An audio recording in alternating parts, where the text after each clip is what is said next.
Every once in a while, there's a news story that comes across that just makes me angry.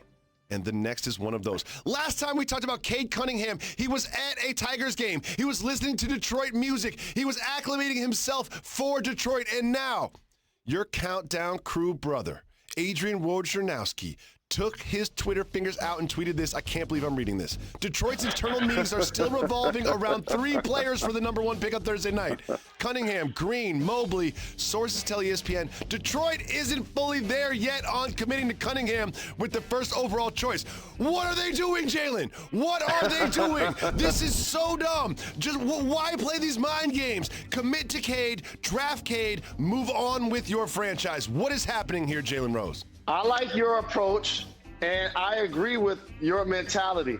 But when they're in the position that they're in, you got to field these calls. Somebody might call with a deal that you can't turn down. I get that. But ultimately, I believe he's going to be the pick. But here's what happens sometimes in workouts too, Jacoby. If you notice when we're watching Cade's highlights, they're not necessarily high flying, right?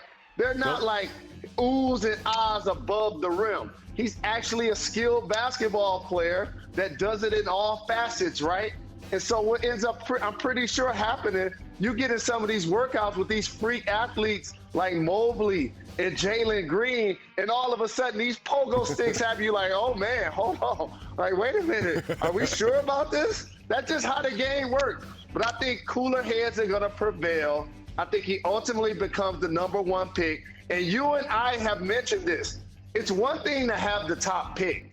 It's another thing to have a consensus player to take. Yes. Cade Cunningham is that player for this draft. I'm concerned about this for the Pistons because, I don't love the Pistons, but I love you and you love the Pistons so much that I'm forced to deal with them. And if they mess this up, I'll be so upset because I know you're working the draft. If they don't pick Cunningham at number 1, you're going to walk off the set. You're going to walk off the set. You'll be at my crib like 10 minutes after the number 1 pick if they don't draft Cunningham. This is such a no-brainer. Detroit Pistons organization, do it for the city. Do it for the team. This is a player that you can build around. There are other impressive prospects in this draft. I understand that. But keep your eyes on the prize. Draft Cade Cunningham number 1. Please, please, for Jalen Rose. Moving on to a player that you always have some insight on, and that is a trade between the Pelicans and the Grizzlies. And I say Jonas Valanciunas because you know that Jonas Valanciunas was very important to the Grizzlies' success this season. He is now going to be on the Pelicans. Steven Adams and a pick move to the Grizzlies. Mr. Rose, what do you think the real significance of this move is? To open up the floor for Ja Morant's ability to drive.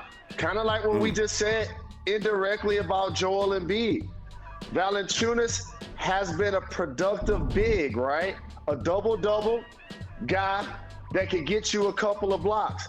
For me, he was this season their 3rd most important player behind Ja Morant, and you know how much I like Dillon Brooks, and I'm glad he made his name for himself. And so on paper, it's a little head-scratching initially. On paper, this is a little head scratching because Steven Adams ain't going to give you the offense. He hasn't given the productivity recently. Eric Bledsoe, when the Pelicans moved on from him, when the Bucks moved on from Eric Bledsoe, they only went and won the championship with Drew Holiday. And so it to me seems more of a salary dump to try to acquire more assets. And I'm not overall upset at it for either team. Zion's going to need a guy to play alongside of that's taller than him, that can get some post offense. But late in games, here's what I want you to watch for. Who do the Pelicans have on the floor?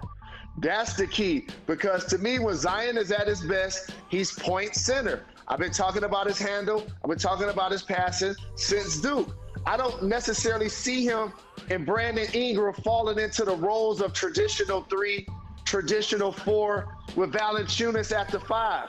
I don't think that gives them enough spacing, in particular with those 2 big guys late in games. So it's going to be interesting to see how Willie Green navigates that.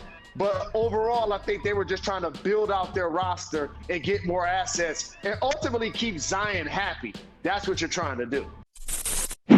Thanks for watching ESPN on YouTube. For live streaming sports and premium content, subscribe to ESPN Plus right now.